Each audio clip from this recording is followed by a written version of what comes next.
with trade deadline talks, it always borders on speculation and drifts from rooted reality. So I think it's fair for me to bring up this conversation. In terms of filling the wing, could the Kings do it from within? I mean, I think in a long-term plan, they're absolutely planning for something along these lines. But, on Sunday night in garbage time, Keon Ellis, I think, played 10 minutes, 15 minutes maybe, and he played really well.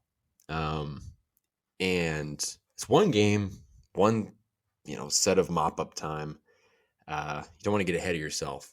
But at the same time, every time Keon Ellis gets an opportunity to do something, whether it's, Summer League or what he's doing down in the G League this season, or that garbage time stint at the end of the weekend, he just always impresses. And I don't think there was any doubts that when the Kings got this guy as an undrafted free agent, there wasn't anybody out there that was like, well, this guy's not going to make it. Like, most people saw that, like, oh, this guy's legitimate. Like, he could be a rotational guy not too long from now. And a couple of seasons was kind of the thing, like maybe a couple of years of development, maybe next season.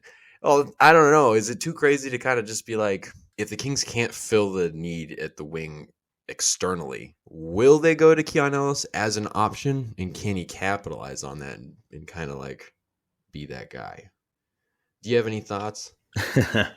I mean, that's a tough question. Yeah, he's looked solid in the last couple of appearances. Again, that's in limited time. But I mean, I don't know this year. I don't know unless he really stays consistent and he gets minutes the next couple games and like shows that he can do this on a consistent basis. I mean, I think he's definitely shown that he deserves a little time at least each game. It's just it's hard. He plays more of that shooting guard position, point guard, shooting guard, right? So you're already kind of loaded at those positions. But I mean, when we got him, he was a guy that was projected to go maybe even late first round, right? So it's the sense that we got him as an undrafted rookie. You kind of had a feeling that he could make it in this league sooner than later. Not so much as like a second rounder, like a Kada. It's like, all right, he has to develop. Like, yeah, Ellis has to develop, but I don't think I think he's like a little more NBA ready than like a typical second rounder. Man, I don't know. I don't know this year. But he's making a good case for himself to, maybe get that backup wing minutes going forward. Maybe not like all of them, but at least an option. Mm-hmm.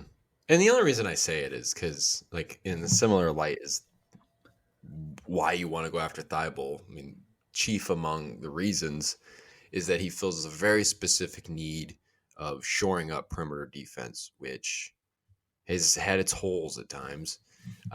And it ebbs and flows throughout games, from game to game, through different stretches of games. If he could provide consistency there, that, like you said, that's the big thing. Can he? I don't know. He's a rookie. He didn't get drafted. Exactly. He probably would have gotten drafted. Like, that whole draft situation is interesting. Guy played at Alabama. He's, like you said, he is still more of a guard. He's got a really slim frame, long though, and athletic. And they are playing a lot of 3-guard lineups with like Terrence Davis coming off the bench over the last couple of games. It's like one of those things where it's like, if all else fails, it's pretty good kind of thing to give a shot. But again, that all else fails is kind of the key component there. Mm-hmm, mm-hmm. But he's forced the conversation. I think that's the big thing. Is he's forced the need to bring it up at least, which is kind of big, and also not that surprising. It's not. I mean, he looked really good in summer league. He was a guy coming out of college that looked like he could be an NBA player, like not just a G leaguer. So it's not surprising, but it is nice to see that, he's like, okay, he is forcing this conversation on us. Deservingly. Yeah. He's been played well last couple games. So I think one thing to kind of dampen the optimism here. We keep going back and forth between being like optimistic and realistic. But to kind of get realistic here, one thing that would really concern me about Keon Ellis is, well, what happens if he's not hitting the 3? Because that's one of the big things about it. Like, he'll bring his defense, but how quick would he turn into some kind of liability just due to lack of experience more than anything and lack of full development of the rest of his offensive game? That gets tricky, but Mm-hmm. force the conversation at least. Yeah. And I mean, like, he's getting the min. Like, they put KZ in the G League and they brought him up, and I don't know. He's shown that he can hit some threes, maybe better than KZ. So they kind of seem interchangeable at this point, but Keon Ellis is maximizing his opportunity. Right.